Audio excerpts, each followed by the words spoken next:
Saudi, তুরস্ক এবং পাকিস্তানকে নিয়ে যে মক্কা সামরিক জোট তৈরি হয়েছে, এই সামরিক জোটের ভবিষ্যৎ কি? আদৌ কি এই জোট মুসলিম বিশ্বের স্বপ্ন পূরণ করতে পারবে? এই প্রশ্নের মূল কারণ আমেরিকা যুক্তরাষ্ট্র, যারা এতদিন মধ্যপ্রাচ্যে নিরাপত্তা বিক্রির খেলা করে আসছিল। আমেরিকা বিগত 70 বছরে অন্তত 20 ট্রিলিয়ন ইউএসডি পরিমাণ টাকা রোজগার করেছে শুধুমাত্র এই পারস্য উপসাগরীয় দেশগুলির কাছ থেকে। সেই ব্যবসা ইতিমধ্যেই ইরানের হাতে মার খেয়ে ইরান যুদ্ধে আমেরিকা পরাস্ত হবার পর মধ্যপ্রাচ্যের যে দেশগুলো এতদিন আমেরিকার সামরিক ছাতাকে ভরসা করে আসছিল, সেই ভরসা কিন্তু ভেঙে চুরমার। ফলে সৌদি আরবের মতো বৃহৎ অর্থনৈতিক শক্তিগুলো এখন বিকল্প নিরাপত্তা খুঁজছে। আর এই বিকল্প নিরাপত্তা যখনই খুঁজতে যাবে সৌদি আরব, আমেরিকা যুক্তরাষ্ট্র সামনে এসে দাঁড়াবে বাঘের মতো। কারণ আমেরিকার সাম্রাজ্যের ভবিষ্যৎ লুকিয়ে আছে এই মধ্যপ্রাচ্যের মাটিতেই। যদি সৌদি আরব আগামী দিনে তার নিরাপত্তা শক্তিকে বাড়াতে পারে, তাহলে ধীরে ধীরে পেট্রোলিয়াম যে আমেরিকান ডলারে বিক্রি করার ঐতিহ্য এতদিন অনুসরণ করছিল সৌদি আরব, সেই রীতিতে ছেদ পড়বে এবং মার্কিন সাম্রাজ্য একদিকে সামরিক ঘাঁটি ভেঙে যাওয়া, অপরদিকে ডলারের সাম্রাজ্য ভেঙে পড়লে আমেরিকার আর অস্তিত্বই থাকবে না। তাই এই মুহূর্তে আমেরিকা এই সৌদি আরব, তুরস্ক, পাকিস্তান জোটের প্রধানতম শত্রু হতে পারে। অন্যদিকে পাকিস্তানের প্রতিরক্ষা মন্ত্রী খোয়াজা আসিফ জানিয়েছেন, ইসরায়েল হলো আমাদের 3 জনের শত্রু। তাই এই জোটের প্রধান লক্ষ্য ইসরায়েলের বিরুদ্ধে শক্তি তৈরি করা। খুব পরিষ্কারভাবে আমরা বলতে পারি, মধ্যপ্রাচ্যে যে বিষ বাষ্প ছাড়ছে ইসরায়েল, ক্রমশ তার গ্রেটার ইসরায়েলের স্বপ্নকে বাস্তব করবার জন্য যেভাবে অন্তহীন যুদ্ধ করছে ইসরায়েল, সেই যুদ্ধ থামানো বড়ই দরকার। তাই এই মুসলিম জোট তারা আগামী দিনে প্রধান পাখির চোখ করবে ইসরায়েলের বিরুদ্ধে লড়াই করা। তাই ইসরায়েল তার গ্রেটার ইসরায়েলের স্বপ্নকে সত্যি যদি করতে চায়, সেই ক্ষেত্রে এই জোট তার কাছে প্রধান হুমকির কারণ হতে পারে। মাস দুয়েক আগেই বেঞ্জামিন নেতানিয়াহু, এই অভিশপ্ত নেতা, জানিয়েছিল যে সুন্নি মুসলিম রাষ্ট্রগুলি যে জোট তৈরি হতে যাচ্ছে, সেই জোটের বিরুদ্ধে সে অপর একটি জোট তৈরি করছে। বেঞ্জামিন নেতানিয়াহু যার ভয় করছিলেন, সেই জোট কিন্তু ইতিমধ্যেই তৈরি হয়ে গেছে। তাই এই জোটকে ভাঙার জন্য সব রকম প্রচেষ্টা ইসরায়েল আগামী দিনে করতে থাকবে। এখন প্রশ্ন হলো, এই সৌদি আরব, তুরস্ক এবং পাকিস্তানের যে জোট, পারবে কি ইসরায়েলের সঙ্গে পাঙ্গা নিয়ে তাদের মধ্যেকার এই জোটকে বাঁচিয়ে রাখতে? আরো একটি খচখচা নিয়ে আমাদের মধ্যে কাজ করছে যে সৌদি আরব, তুরস্ক এবং পাকিস্তান এই প্রথম জোট করলো এমন কিন্তু নয়। অতীতেও তারা জোট করেছিল, সেই জোট তারা ধরে রাখতে পারেনি নিজেদের মধ্যে পারস্পরিক কোন্দল, অবিশ্বাসের কারণে। যদিও এখন পৃথিবীর ভূ রাজনীতি একেবারে বদলে গেছে। আমেরিকা ইতিমধ্যেই ইরানের হাতে পরাস্ত হয়েছে এবং ইসরায়েল তার ভয়ঙ্কর বিষ দাঁতকে প্রকাশ করে গাজা ভূমিতে গণহত্যা চালিয়ে প্রায় 80,000-এরও অধিক মানুষকে খুন করেছে ইসরায়েল। তাই বর্তমান পৃথিবী যে বাস্তব চাহিদা, আগের তুলনায় এখন আমূল বদলে গেছে।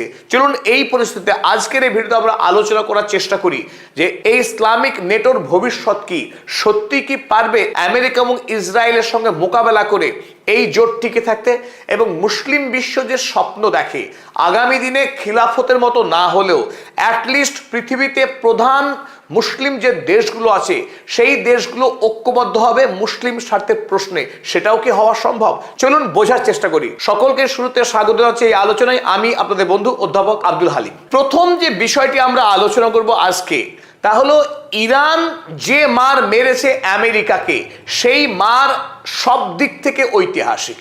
এতদিন ধরে মধ্যপ্রাচ্যে যে রাষ্ট্রগুলো আমেরিকাকে হপ্তা দিয়ে আসছিল, তাদেরকে প্রতিরক্ষা দেবে আমেরিকা এই আশায়, যাকে ইংরেজিতে বলা হয় সিকিউরিটি আমব্রেলা।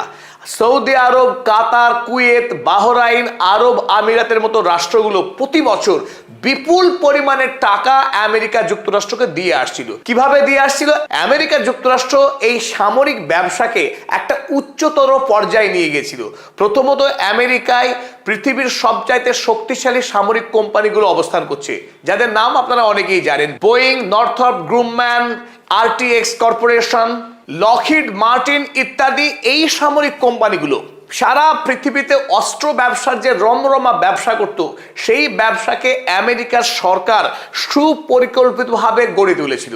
প্রথমত সৌদি আরবকে তারা প্রতিশ্রুতি দিয়েছিল যে তোমার দেশের সমস্ত ঝুঁকির দায় নিলাম আমরা, তুমি তেল উত্তোলন করো আর বিক্রি করো, প্রতিরক্ষা দেবো আমরা, বিনিময়ে তোমার দেশে আমেরিকার একটি সামরিক ঘাঁটি থাকবে, যে সামরিক সৈন্যরা থাকবে তাদের বেতন দিতে হবে তোমাকে, আমি পাঠাবো সেনা। এবং সৌদি আরবে আমেরিকার সেনারা যখন সরাসরি সরেজমিনে উপস্থিত থাকছে, তখন সৌদি আরবে যত তৈল শোধনাগার তৈরি হয়েছে, যত ব্যবসায়িক পরিকাঠামো তৈরি হয়েছে, তার বড় বড় টেন্ডারগুলো পেয়ে গেছে আমেরিকা যুক্তরাষ্ট্র। ফলে আমেরিকা থেকে ঝাঁকে ঝাঁকে ইঞ্জিনিয়ার, কলা কুশলী ব্যক্তিরা তারা সৌদি আরবের মোটা মাইনের চাকরিগুলো পেয়ে গিয়েছে।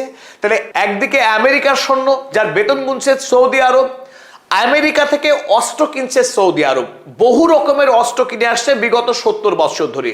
সেই এতদিন ধরে সৌদি আরব তেল বিক্রি করে টাকা গুনেছে আমেরিকা যুক্তরাষ্ট্রকে। অপরদিকে তেল যখন সৌদি আরব পৃথিবীর অন্য রাষ্ট্রকে বিক্রি করছে 10 টাকা লিটার, সেই তেলকেই আমেরিকাকে বিক্রি করতে হচ্ছে 8 টাকা বা কিংবা 7 টাকায়। বিপুল পরিমাণে কনসেশন দিতে হয়েছে আমেরিকা যুক্তরাষ্ট্রকে। তার কারণ আমেরিকা সৌদি আরবের সুরক্ষাদাতা। ঠিক এইভাবে গোটা মধ্যপ্রাচ্যের প্রত্যেকটা দেশের কাছ থেকে আমেরিকা এতদিনে নিরাপত্তা ছাতা প্রদান করার নাম করে বিপুল পরিমাণের হপ্তা লুটেছে। সেই টাকার পরিমাণ কত? সেই টাকার পরিমাণ 19.2 ট্রিলিয়ন। এই টাকা এত ব্যাপক যে চীনের বর্তমান অর্থনীতির যে সাইজ, তত পরিমাণ টাকা এই আরব দেশগুলি আমেরিকাকে দিয়েছে আমেরিকার নিরাপত্তা ব্যবস্থা শুরু হওয়া থেকে আজ পর্যন্ত। যে আমেরিকা গাছের গোড়ারটা এবং গাছের আগারটা দুটোই খেয়েছে। সৌদি আরবের মতো দেশগুলো যখন বিশ্বের বাজারে তেল বিক্রি করেছে, সেই তেল বিক্রি করেছে ডলারে, অন্য কোনো মুদ্রায় না, এক এবং একমাত্র মার্কিন ডলারে। অতএব পেমেন্ট যখন আমেরিকা থেকে আসছে, সেই টাকা প্রলুব্ধ করা হয়েছে আরব দেশগুলোতে যে আমেরিকাতে ইনভেস্ট করো, তাহলে তোমার লাভ হবে অনেক। এইভাবে 7.5 ট্রিলিয়ন পরিমাণ টাকা ইনভেস্ট হয়েছে আমেরিকার বাজারে। আমরা দেখছি উইপেনারি, অ্যামিউনিশন এবং বেস সাপোর্ট, অস্ত্র শস্ত্র এবং বেস গড়ে তোলার বিষয় নিয়ে আমেরিকা পেয়েছে 2.4 ট্রিলিয়ন টাকা, বিপুল পরিমাণের টাকা। অপরদিকে আমেরিকা যেহেতু এই সৌদি আরব, কাতার, কুয়েত, বাহরাইনে তাদের সেনাবাহিনীকে পাঠিয়েছে, এই মহানুভবতার জন্য আমেরিকাকে এই আরব দেশগুলি টাকা দিয়েছে কত? $500 বিলিয়ন। বাংলাদেশ এক বছরে যত উৎপাদন করে তার থেকেও বেশি পরিমাণ টাকা দিয়েছে শুধুমাত্র সেনাবাহিনী রাখার জন্য এই আরব দেশগুলি। অয়েল কনসেশন, যে কথা বলছিলাম, অন্য দেশকে যখন তেল বিক্রি করছে একটা নির্দিষ্ট দামে, তখন আমেরিকাকে অনেক বেশি কনসেশন দিতে হয়েছে। 1.8 ট্রিলিয়ন টাকার ছাড় পেয়েছে আমেরিকা যুক্তরাষ্ট্র। Service payments to US citizens, আমেরিকার অসংখ্য কর্মচারী আরব দেশগুলোতে একচেটিয়া চাকরি করেছে। বাংলাদেশ বা ভারত থেকে যারা সৌদি আরবে চাকরি করে, বড়জোর তারা উট চড়িয়েছে, কাগজ কুড়িয়েছে, কিংবা কনস্ট্রাকশন বিল্ডিং এর কাজ করেছে। আর যারা সৌদি আরবের বাড়িতে ভৃত্যের কাজ করেছে, কাজ তো করেছে, পিঠে মারও খেয়েছে বিস্তর। অপরদিকে আমেরিকার মানুষেরা যারা সৌদি আরবে চাকরি করেছে, তারা রাজ পরিবারের সদস্যদের মতো সমস্ত সুবিধা ভোগ করেছে সৌদি আরবে। আর মুসলিম কর্মচারীরা সৌদি আরবে শুধু পিটুনি খেয়েছে। আর তারা কত বেতন পেয়েছে? 1.2 ট্রিলিয়ন মার্কিন ডলার। এই বিপুল পরিমাণের টাকা বেতন হিসেবে আমেরিকার মানুষ লুট করেছে সৌদি আরব থেকে, এই আরব দেশগুলি থেকে। ইন্ডাস্ট্রিয়াল প্ল্যান্টস অ্যান্ড সার্ভিসেস, আরব দেশগুলোকে শিল্পোন্নত করার নামে, নতুন নতুন প্রকল্প খোলার নামে আমেরিকায় গিয়েছে প্রায় 1.9 ট্রিলিয়ন। 2 ট্রিলিয়ন পরিমাণ মার্কিন ডলার টাকা গিয়েছে এই পারস্য উপসাগরীয় দেশগুলো থেকে। পরিশেষে আনএক্সিকিউটেড প্রমিসেস, আরব দেশগুলির বাদশারা, তাদের কাছে প্রচুর পরিমাণে নগদ টাকা রয়েছে। সেই নগদ টাকা আমেরিকার বিভিন্ন ব্যবসাতে আগামী দিনের নিয়োগ করবে, সেই প্রতিশ্রুতি দিয়ে রেখেছে প্রায় 4 ট্রিলিয়ন ডলার। মজার বিষয়টা এই যে আমেরিকা বর্তমান পৃথিবীতে প্রায় 800-র মতো সামরিক ঘাঁটি রয়েছে। যদিও সেই সংখ্যা ইরানের মারে কিছুটা কমেছে বলে সাম্প্রতিক জানানো হচ্ছে। 750 সামরিক ঘাঁটি রয়েছে গোটা বিশ্বব্যাপী। তো মধ্যপ্রাচ্য থেকে সব থেকে বেশি টাকা রোজগার করলেও সাউথ কোরিয়ার মতো দেশগুলো, জাপানের মতো দেশ, এমনকি আফ্রিকা মহাদেশের কিছু দেশে ছড়ানো রয়েছে আমেরিকার ঘাঁটিগুলো। সমস্ত ঘাঁটি থেকে একইভাবে ব্যবসা করে আমেরিকা যুক্তরাষ্ট্র। তাই ইরানের হাতে মার খেয়ে মধ্যপ্রাচ্যে ইতিমধ্যেই একটি গল্প তৈরি হয়ে গেছে। সৌদি আরব কিংবা কাতার, এমনকি কুয়েতের বাদশারাও এখন খুব স্পষ্টই বুঝতে পারছে যে আমেরিকা আর বেশি দিন মধ্যপ্রাচ্যে কোনো রাষ্ট্রকে সিকিউরিটি দিতে পারবে না, কারণ তার নিজেরই কোনো নিরাপত্তা নেই এখন মধ্যপ্রাচ্যে। তাই মধ্যপ্রাচ্যে এই বিপুল টাকার ব্যবসা কিন্তু এখন হুড়মুড় করে ভেঙে পড়ার উপক্রম হচ্ছে সৌদি আরবের। সামরিক ঘাঁটি, অস্ত্র ব্যবসা, এই খাতগুলো থেকে আমেরিকা যে রোজগার করত, সেই রোজগার কিন্তু এখন দফা রফা। এবং যদি সৌদি আরব, তুরস্ক এবং পাকিস্তান তারা যে মিউচুয়াল ডিফেন্স ডিলে স্বাক্ষর করেছে সেটা যদি কার্যকরী হয়, তাহলে আমেরিকার জন্য আরো বড় বিপদ। এক নম্বর বিপদ আমরা আলোচনা করছি মিলিটারি ইন্ডাস্ট্রিয়াল কমপ্লেক্স। আমেরিকার যে অস্ত্র ব্যবসা, সেই ব্যবসা মার খাবে। 2 নম্বর, ডলারাইজেশন ইন ইফেক্ট। আমেরিকা সাম্রাজ্যের সবচাইতে বড় শক্তি দুটি, একটি অবশ্যই পেট্রোডলার। সৌদি আরব তথা ওপেক দেশগুলির তেল বেচা কেনা করা হয় আমেরিকার মুদ্রা ডলারে। এই ডলারের মাধ্যমে আমেরিকা তার অর্থনৈতিক সাম্রাজ্য গড়ে তুলেছিল। এখন সৌদি আরব ধীরে ধীরে তার যদি সামরিক শক্তিকে বাড়াতে পারে, তাহলে ইতিমধ্যে আমরা জানি যে চীনের সঙ্গে সৌদি আরব ইউয়ানে ব্যবসা করছে। তার যে তেল বিক্রি করছে চীনকে, ডলারে নয়, বড় একটা অংশ তেল বিক্রি করে ইউয়ানে। আর আগামী দিনে যদি মার্কিন যুক্তরাষ্ট্রের ভয় থেকে সৌদি আরব বাঁচতে পারে, আশা করা যাচ্ছে আগামী দিনে বিপুল পরিমাণে তেল বিক্রি করা হবে ডলার ভিন্ন অন্য কারেন্সিতে। আর তাই যদি শুরু হয়, আমেরিকার ঘোরতর বিপদ আছে এতে। ডাইভেস্টমেন্ট, যদি ডলারে তেল বিক্রি না হয়, তাহলে নতুন নতুন টাকা আমেরিকার বাজারে বিনিয়োগ করা হবে না, বরং যে টাকা বিনিয়োগ করা হয়েছে সেই টাকাকে তুলে এনে বিশ্বের অন্যান্য নিরাপদ বাজারে ইনভেস্ট করা হবে। আমেরিকার মাথার উপরে 40 ট্রিলিয়নের যে ঋণ ঝুলছে, যে কোনো সময়ে আমেরিকার বাজার দেউলিয়া হইতে পারে। তাই আশঙ্কারও তীব্র হচ্ছে। কাতারের মতো দেশ যারা আমেরিকার বাজারে বিপুল পরিমাণের বিনিয়োগ করে রেখেছে, সেই টাকা আগামী দিনে উঠতে শুরু করবে। Fall of US companies.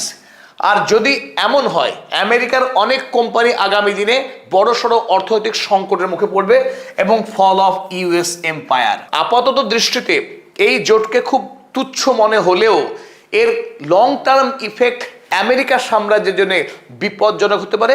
আমেরিকার সাম্রাজ্য হুমকির মুখে পড়তে পারে। তাই এই মুহূর্তে ডোনাল্ড ট্রাম্প বাঘের মতো ভয়ঙ্কর হয়ে সৌদি আরব, তুরস্ক এবং পাকিস্তান, এই 3 রাষ্ট্রকেই নানান রকম প্রেসার প্রয়োগ করবে, যাতে করে তার সাম্রাজ্যের কোনো ঝুঁকি তৈরি না হয়। তবে এই গল্পের আড়ালে অপর ভয় অপেক্ষা করছে ডোনাল্ড ট্রাম্পের জন্য। ইতিমধ্যেই বিশ্বে বাণিজ্য শক্তি হিসেবে আমেরিকাকে ছাপিয়ে গিয়েছে চীন, এবং যে গতিতে চীন এগোচ্ছে, সামরিক ক্ষেত্রেও চীন আমেরিকাকে পাঙ্গা নেবার জায়গায় চলে এসেছে। যে দেশগুলি সৌদি আরব, পাকিস্তান এবং তুরস্ক এই জোট তৈরি করছে, তাদের পেছনে শি জিনপিং এর হাত নেই তো? যদি আমেরিকা তার সামরিক ছাতাকে গুটিয়ে নেয়, নতুন করে ছাতা ধরতে কে হাজির হবে? নিশ্চয়ই চীন। কারণ ইরানের পেছনে কোন দেশ আছে গোটা পৃথিবী জানে। চীন, রাশিয়া যে রয়েছে, আড়ালে যে আমেরিকার বিরুদ্ধে লড়াই, সেই লড়াই চীন রাশিয়া করছে, তাতে কোনো সন্দেহ নেই। তাই সৌদি আরবের মতো দেশগুলো যদি আগামী দিনে চীনের সঙ্গে বন্ধুত্বের হাতকে শক্ত করে, তাতেও কিন্তু আমেরিকার জন্য রীতিমতো বিপদ।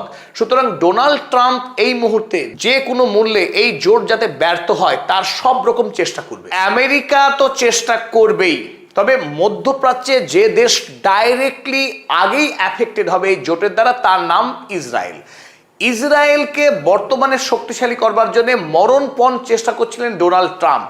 ডোনাল্ড ট্রাম্প প্রথমবার ক্ষমতায় এসেই ইসরায়েলের সাথে আরব আমিরাত, বাহরাইন এবং মরক্কো, এই 3টি রাষ্ট্রকে আব্রাহাম অ্যাকর্ডে সই করতে একরকম বাধ্য করেছিল। আর সেই চুক্তির জেরেই আরব আমিরাতের সাথে ইসরায়েলের বাণিজ্যিক সম্পর্ক গভীর থেকে গভীরতর হয়েছে। এবার ডোনাল্ড ট্রাম্প যেটা চাইছিলেন খুব জোরের সাথে, যে সৌদি আরব ইসরায়েলের সাথে এই আব্রাহাম অ্যাকর্ডে সই করুক এবং এই দুটি রাষ্ট্রের মধ্যে সম্পর্ক স্বাভাবিক হোক। এটাই ডোনাল্ড ট্রাম্প চাইছিলেন। F-35 বিক্রি করার প্রলোভন দিয়ে আরো এক গুচ্ছ সামরিক প্রস্তাব দিয়েছিল সৌদি আরবকে। যদি সৌদি আরব ইসরায়েলের সাথে আব্রাহাম অ্যাকর্ডে সই করে নেয়, তাহলে আমেরিকার মতো আর কোনো দেশ খুশি হবে না। বর্তমানে যখন পাকিস্তান, সৌদি আরব এবং তুরস্ক এই 3টি রাষ্ট্র চুক্তি স্বাক্ষর করছে, কবে? 7ই আগস্ট আর ঠিক তার আগের দিন 6 আগস্ট মোহাম্মদ বিন সালমান পারস্য উপসাগরীয় দেশগুলোকে পাশে বসিয়ে তিনি ইসরায়েলের বিরুদ্ধে চরমতম বার্তা দিলেন, নিন্দা প্রকাশ করলেন গাজাতে গণহত্যা চালাবার জন্য। ঠিক তারপরের দিন যখন এই চুক্তি হলো, একটি কথা খুব স্পষ্ট, সৌদি আরব আর যাই করুক ইসরায়েলের সাথে সেই আব্রাহাম অ্যাকর্ডে আর কোনো অবস্থাতেই সই করবে না, বরং ইসরায়েলের বিরুদ্ধে শক্তি সংগ্রহ করার চেষ্টা করবে সৌদি আরব। তার অন্যতম কারণ এই, সৌদি আরব রাষ্ট্রের একটা বড় সীমানাকে দখল করার স্বপ্ন দেখে ইসরায়েল, তার গ্রেটার ইসরায়েল সাম্রাজ্য গড়ে তুলবার জন্য। From the river to the sea, আপনারা যারা দেখেছেন ইসরায়েলের পতাকা, ওপরে এবং নিচে যে নীল দাগ, ওপরে একটি নদী, নিচটা সাগর, ভূমধ্য সাগর থেকে ইরাকের টাইগ্রিস নদী পর্যন্ত যে বিস্তীর্ণ মধ্যপ্রাচ্যের ভূখণ্ড, সবটাকে দখল করতে চায় ইসরায়েল। যার মধ্যে রয়েছে সিরিয়া, যার মধ্যে রয়েছে লেবানন, যার মধ্যে রয়েছে জর্ডন, যার মধ্যে রয়েছে মিশরের একটা অংশ, রয়েছে সৌদি আরব, আর অবশ্যই রয়েছে তুরস্কের একটা অংশ। এই সমস্ত দেশগুলোকে দখল করে এই লাল রঙের যে আপনার ছবি দেখছেন, এই বিস্তীর্ণ সাম্রাজ্য গড়ে তুলতে চায় ইসরায়েল। আর এই কারণেই অন্তহীন যুদ্ধ লড়া, একটার পর একটা দেশ, প্যালেস্টাইনকে তো খেয়েইছে, এখন পাশাপাশি দেশগুলোকে খেতে চাইছে ইসরায়েল। তবে সেই যাত্রায় ইসরায়েলের সেই ঘৃণ্য স্বপ্নকে বাস্তবায়ন করার পথে বড় সড়ো বাধা হতে পারে এই মক্কা সামরিক চুক্তি। তাই ইসরায়েল মরণ কামড় দেওয়ার চেষ্টা করবে এই জোটকে ভাঙার জন্য, তাতে কোনো সন্দেহ নেই। পাকিস্তানের defence minister calls Israel a common threat after signing defence pact with Turkey and Saudi Arabia. সৌদি আরব এবং তুরস্কের সঙ্গে চুক্তি করবার পরেই পাকিস্তানের প্রতিরক্ষা মন্ত্রী তিনি জানিয়েছেন যে আমাদের প্রত্যেকের একমাত্র শত্রুর নাম হচ্ছে ইসরায়েল। আবার তুরস্ক, Turkey says Iran not target of pact with Saudi Arabia and Pakistan. খুব তাৎপর্যপূর্ণ মন্তব্য করেছেন তুরস্কের বিদেশমন্ত্রী হাকান ফিদান জানিয়েছেন যে আমাদের এই জোট আর যাই হোক ইরানের বিরুদ্ধে নয়, তার বড় প্রমাণও রয়েছে আমাদের কাছে। ইরান যুদ্ধ শুরু হবার আগেই সৌদি আরবের সঙ্গে পাকিস্তানের সামরিক চুক্তি কিন্তু হয়েছিল এই নেটোর আর্টিকেল 5 এর আদলেই। যুদ্ধের সময় সৌদি আরব একাধিকবার আক্রান্ত হয়েছে ইরান এবং ইরানের প্রক্সির দ্বারা, এমনকি আজকের দিনেও আক্রান্ত হয়েছে হুথির দ্বারা সৌদি আরব। কিন্তু হুথির বিরুদ্ধে কিংবা ইরানের বিরুদ্ধে পাকিস্তান কোনো রকম পদক্ষেপ গ্রহণ করেনি। সৌদি আরবকে রক্ষা করবার জন্য ইরানের বিরুদ্ধে কোনো যুদ্ধে যাবার বিন্দু মাত্র ইঙ্গিতও কিন্তু পাকিস্তান দেখায়নি। আর যদি দেখাতো তাহলে পাকিস্তান ইরানের সাথে আর আমেরিকাকে একসাথে করে যে সমঝোতা করার চেষ্টা করছিল, যে মৌ স্বাক্ষর করেছিল, সেইটা কোনোভাবেই সম্ভব ছিল না। কারণ ইরান পাকিস্তানের এই শত্রুতা বুঝতে পারলে তাকে কোনোভাবেই মধ্যস্থতাকারী বলে মানত না। তাছাড়া সৌদি আরবও পাকিস্তানকে কিন্তু একবারও ডাকেনি যে ইরানের বিরুদ্ধে আমরা চলো যুদ্ধ করি, এ কথা সেও বলেনি, কারণ এইরকম যুদ্ধ লড়া সৌদি আরবের পক্ষে কোনোভাবে সম্ভব নয়। আমরা তো দেখলাম যে আমেরিকা এবং ইসরায়েল তারা নিঃসন্দেহে চেষ্টা করবে মুসলিম বিশ্বে তৈরি হওয়া যে নেটো সদস্য আগামী দিনে মিশর হবে, কাতার হবে, আস্তে আস্তে নতুন নতুন দেশ যুক্ত হবে। এমনকি সবকিছু যদি ঠিকঠাক থাকে, হতেও পারে একদিন ইরানও এই বৃহত্তর মুসলিম জোটের শরিক হবে। আমরা জানি না সেটা কোন দিকে ভবিষ্যৎ মোড় নেয়, তবে সেই জোট তৈরি হতে পারে। তবে এর মধ্যে মুসলিম বিশ্বের কিছু নিজস্ব সমস্যা রয়েছে, সেই সমস্যাগুলো আমরা এবার বোঝার চেষ্টা করি। অতীতে পাকিস্তানের সঙ্গে সৌদি আরবের ঠিক এতটা শক্তিশালী না হলেও একটা সামরিক চুক্তি হয়েছিল 1982 সালে, যে চুক্তির নাম ছিল বাইল্যাটারাল সিকিউরিটি প্রোটোকল। পারস্পরিক সামরিক একটা প্রোটোকলে স্বাক্ষর করেছিল সৌদি আরব এবং পাকিস্তান। পরবর্তীকালে 2014 সালের দিকে যখন হুথির সঙ্গে সৌদি আরবের মারাত্মক সম্পর্কের অবনতি হয় এবং হুথির সঙ্গে সৌদি আরব যুদ্ধে অবতীর্ণ হয়, যখন যুদ্ধ ভয়াবহ আকার নেয়, সৌদি আরব যখন রীতিমতো কোণঠাসা হয়ে যায়, সেই মুহূর্তে পাকিস্তানের প্রধানমন্ত্রী তখন নওয়াজ শরীফ ছিলেন। নওয়াজ শরীফকে সরাসরি আহ্বান করা হয় যে আপনাদের কিছু মিলিটারি ফোর্স আমাদের দিন, পাইলট পাঠান, যুদ্ধ বিমান দিন, আমরা এই হুথিকে দমন করব। তখন নওয়াজ শরীফ খোলাখুলি বলেন যে ঠিক আছে, আমরা দেখি, আমরা পার্লামেন্টে বিষয়টি উত্থাপন করি, যদি পার্লামেন্টে মঞ্জুরি পেয়ে যাই অবশ্যই আমরা পাইলট পাঠাবো। কিন্তু আমরা দেখেছিলাম সেই সময় পাকিস্তানের পার্লামেন্টে আলোচনার পর সরাসরি সৌদি আরবের এই প্রস্তাবকে নাকচ করে দেওয়া হয়। ইরান যখন পাকিস্তানের প্রতিবেশী রাষ্ট্র, একেবারে গা ছুঁয়ে ছুঁয়ে আছে দুটি দেশ, তখন হুথির বিরুদ্ধে যদি লড়াই যায় পাকিস্তান, তাতে পাকিস্তানের নিরাপত্তা বিঘ্নিত হবে। ইরানকে চটিয়ে সেই সময়েও পাকিস্তান কিন্তু হুথির বিরুদ্ধে লড়াইয়ে যায়নি। আর তারপরে সৌদি আরব পাকিস্তানের সঙ্গে সেই চুক্তিকে বাতিল করে দেয়, বিপুল পরিমাণের আর্থিক সাহায্য দিয়েছিল পাকিস্তানকে, সেই টাকাও জোর করে শোধ করতে বাধ্য করে পাকিস্তানকে। দুটি রাষ্ট্রের সম্পর্ক তিক্ততায় পরিণত হয় এবং পরে আমেরিকার সঙ্গে হাত করে সৌদি আরব এই নওয়াজ শরীফকে ক্ষমতাচ্যুত করে। তারও রাজনৈতিক একটা দুঃখজনক অধ্যায় রয়েছে। তারপর চলুন আমরা দেখি সৌদি আরবের সঙ্গে তুরস্কের সম্পর্কের গল্প এইরকম কি আছে। হ্যাঁ, ঠিক একই রকম গল্প রয়েছে সৌদি আরবের সঙ্গেও। 2015তেই সৌদি আরব তুরস্কের সঙ্গে একটি ওই রকম সামরিক চুক্তি করেছিল, যাতে করে বিপদের সময় কাজে লাগতে পারে। ওই সময়ে 2017 সালে আমরা দেখলাম সৌদি আরবের সঙ্গে কাতারের মারাত্মক সামরিক সংঘাত শুরু হয়। কাতারকে চারিদিক থেকে অবরুদ্ধ করবার জন্য তার আকাশপথ, জলপথ এবং স্থলপথ সব দিক দিয়ে ঘিরতে চাইছিল সৌদি আরব, যাতে করে কাতার বিদেশে তেল রপ্তানি করতে না পারে, গ্যাস রপ্তানি করতে না পারে। আর সেই জন্যই তুরস্কের কাছ থেকে সাহায্য চাওয়া হয়েছিল সৌদি আরবের পক্ষে। তখন কাতারে তুরস্কের একটি সামরিক ঘাঁটি ছিল, সেই ঘাঁটি যাতে সরিয়ে নেয় তুরস্ক, যাতে করে সৌদি আরব কাতারের উপরে গিয়ে বম্বিং করতে পারে, সামরিক হামলা চালাতে পারে। সেই অনুরোধ করবার পর রিসেপ তাইয়েপ এরদোয়ান সম্পূর্ণ উল্টো পথে হেঁটে কাতারে আরো বিপুল পরিমাণের সেনাবাহিনীকে মোতায়েন করা, অস্ত্রশস্ত্র পাঠিয়ে সৌদি আরবের বিরুদ্ধে গিয়ে দাঁড়িয়েছিল। তারপরে সৌদি আরবের সঙ্গে তুরস্কের যে চুক্তি ছিল সেই চুক্তিও কিন্তু ভেঙে চুরমার হয়ে যায়। এমনকি একই ঘটনার পুনরাবৃত্তি ঘটেছে দেখেছি আমরা সিরিয়াতে বাশার আল আসাদকে তুরস্ক এবং সৌদি আরব দুই দেশই উৎখাত করতে চেয়েছিল, কিন্তু সেই যুদ্ধে নামার পর কুর্দিশ বাহিনীকে যখন তুরস্ক ধ্বংস করছে, খুন করছে, সেই সময় দেখেছি সৌদি আরব কুর্দিশ বাহিনীকে অস্ত্রশস্ত্র এবং টাকা দিয়ে সাহায্য করেছে। দুই দেশ দুই পক্ষের শত্রু হয়ে গেছে। আর বর্তমান পরিস্থিতির চাপে পড়ে এখন সেই রাষ্ট্রগুলি সৌদি আরব, তুরস্ক এবং পাকিস্তান একই নিরাপত্তা ছাদের তলায় আসছে। সৌদি আরবের যে মূল সমস্যা, যে সৌদি আরব তারা নিজেদেরকে স্বাবলম্বী না করে বারবার অন্য দেশের কাছ থেকে সামরিক নিরাপত্তা পাওয়ার চেষ্টা করেছে। আর এই ভাবনায় সৌদি আরবের জন্য বরাবর কাল হয়েছে। তাই ইরানের পক্ষে জানানো হয়েছে যে আপনারা কাগজে চুক্তি না করে বরং নিজের নিরাপত্তা শক্তি বাড়ান, অস্ত্রশস্ত্র তৈরি করুন এবং নিজেকে নিজেই রক্ষা করুন, তবেই দেখবেন রক্ষা পাবেন। ভিন দেশের উপরে ভরসা করে আপনি নিরাপদ থাকবেন না। তবে নিজেদের মধ্যে অতীত ইতিহাস খুব দুঃখজনক থাকলেও বর্তমান সময়ে পরিস্থিতি বদলেছে। আমেরিকা যুক্তরাষ্ট্র তার শক্তিকে হারাতে চলেছে, আমেরিকার সাম্রাজ্যের পতন অনিবার্য। তাই এই সময়ে মুসলিম রাষ্ট্রগুলোর এক হওয়া প্রয়োজন তাদের নিজেদের স্বার্থে, নিজেদের অস্তিত্বের প্রশ্নে। সুতরাং আমরা আশা করছি যে এই দেশগুলো তাদের অতীত ইতিহাসকে ভুলে গিয়ে নতুন করে বন্ধুত্বের এক স্বর্ণালী অধ্যায় তারা শুরু করবে। আর এই আলোচনার সাথেই আমরা আজকের ভিডিও শেষ করছি। অবশ্যই দর্শক বন্ধুকে অনুরোধ, আপনারা আপনাদের সুচিন্তিত মতামত জানাবেন, যাতে করে আমরা পারস্পরিকভাবে আরো সমৃদ্ধ হতে পারি।